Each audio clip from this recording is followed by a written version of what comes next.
আসো। আরে এরা তো পাপু না রিয়াদ, এরা আবার সকাল সকাল বক্স বাজিয়ে নাচতে নাচতে কোথায় যাচ্ছে দেখি তো শোধাই। ও পাপন, থাম থাম থাম। কি হলো রে? সকাল সকাল বক্স বাজিয়ে নাচতে নাচতে তোরা সব কোথায় যাচ্ছিস? আমি আর রিয়াদ অক্সফোর্ড বিশ্ববিদ্যালয়ে পড়াশোনার জন্য চান্স পেয়েছি, তাই বক্স বাজিয়ে আনন্দ করে ওখানে পড়তে গেছি। আর ছেলেপিলে আমাদেরকে বাস স্ট্যান্ড পর্যন্ত ছাড়তে গেছি। ও, আর ওখানে পড়াশোনা করে বিশাল শিক্ষিত হয়ে যাবো আর বড় বড় চাকরি করবো। তখন আমাদের অ্যাটিটিউডই আলাদা হবে, বিশাল ব্যাপার। পাড়ায় পাড়ায় থাল লিয়ে ঘুরে বেড়াবো, আর তোরা শালা ঘোষ সারা জীবন দুধ দুহে বেড়াবি। দেখ পাপন, তোরা পড়াশোনা করে বিদেশ গেছিস ভালো কথা, কিন্তু তুই আমার ব্যবসাকে ছোট করতে পারিস না। এই ব্যবসা থেকে আমার সংসার চলে। তুই এখান থেকে হইতে যা, নাহলে তোর ব্যবসাকে এইভাবে ধরবো, তুই এইভাবে 1 লাখ চালাবো। তো কোথায় যে পড়বে ঠিক নাই। যত বড় মুখ না তত বড় কথা।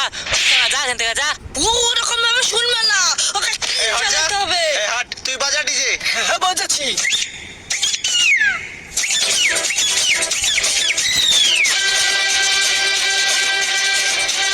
পড়াশোনা করতে যে এই ব্যবহার, তাহলে তো চাকরি পেলে তো ব্যাগে বম পিস্তল নিয়ে ঘুরে বেড়াবে। না, এদের কথা না ভেবে আমি আমার কাছে মন দিই, যাই।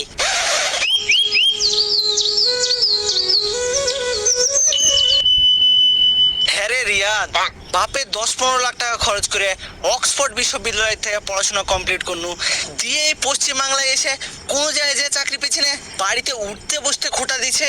তোকে তো শুধু খোটা দিচ্ছে, আর আমার আব্বা আমাকে ভাতের সাথে কখন বিষ দিয়ে মেরে ফেলবে তার কোনো গ্যারান্টি নাই। তোর তো আমার থেকে খারাপ অবস্থা রে ভাই। হ্যাঁ রে ভাই। হেই টাকা টাকা, अभी मजा आएगा ना भिड़ो। এটা আমাদের কলেজের দাদা বাপ্পি দা না? হ্যাঁ হ্যাঁ, এটা আমাদের কলেজের বাপ্পি দা। ও এখানে দুধ বিক্রি করছে কেন? ও তো আমাদের কলেজের সবথেকে ভালো স্টুডেন্ট, পড়াশোনাতে বিশাল ভালো। ও এখানে দুধ বিক্রি করছে কেন? চল চল বিষয়টা দেখি কি ব্যাপার। হ্যাঁ চলেন চল। চলেন।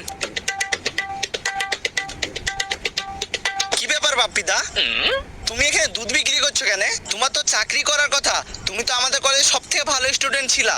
হ্যাঁ তো পশ্চিমবঙ্গের চাকরি, আমি বাইরে থেকে পড়াশোনা কমপ্লিট করে আসার পরে পশ্চিমবঙ্গের এমন কোনো জায়গা বাকি নাই যেখানে আমি চাকরির জন্য যাইনি। কিন্তু যেখানে গেছি সেখানে 10 লাখ টাকা ঘুষ চালছে, যেখানে গেছি চাকরি লেগে 15 লাখ টাকা ঘুষ চালছে। কিন্তু আমি গরিব মানুষের ছেলে রে ভাই, কোথায় টাকা পাবো বল? সেই জন্য এখন 200 টাকা মজুরিতে একটা পাড়ার ছেলের দুধের সমিতিতে কাজ করছি। পেট চালাতে তো হবে কোনো রকম ভাবে। আমাদেরও তো সেম অবস্থা, যেখানে চাকরি নিতেছি সেখানে ঘুষ চাইছে, কিন্তু ঘুষ দেওয়ার মতো তো আমাদের সামর্থ্য নাই। আমাদের পেট চালানোর লেগে কোন একটা কাজের ব্যবস্থা করে দাও। হ্যাঁ ভাই, একটা কাজের ব্যবস্থা করে দাও। আমি তো লোকে দুধ দিয়ে বেড়াচ্ছি, তোরকে কি কাজের ব্যবস্থা করে দিব রে? ভাই তোমার হাত ধরছি, যে কোনো একটা কাজের ব্যবস্থা করে দাও। ঠিক আছে তাহলে শুন, আমি যার কাছে এই দুধের কাজ করি খুব ভালো ছেলে। হ্যাঁ, তোর ওখানে যা কাজের কথা বল, একটু রিকেশ মিকেশ করগা, তোদেরকে ঠিক কাজ দিয়ে দিবে। কোথায় যাব? তাহলে শুন, সোজা যাবি, দে বাম দিকে ঘুরে যাবি, দে ওইখানেই কাজ দেয়। ঠিক আছে, ওইখানে যে বলগা হয়ে যাবে তোর। ঠিক আছে দাদা, ধন্যবাদ। ঠিক আছে ঠিক আছে, যা। এই চরে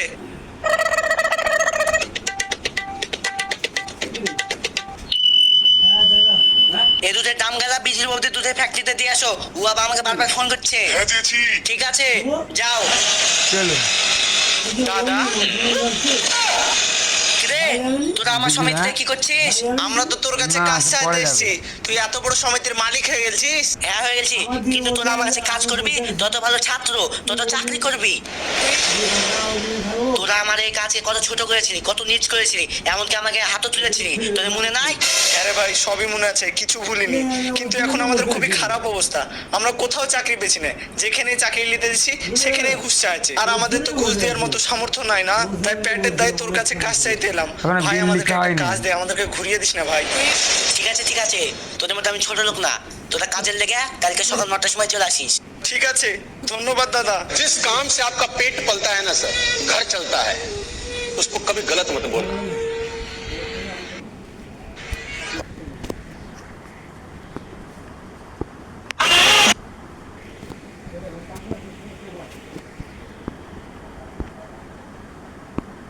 জল জল জল 115। একটা দাও তো জল।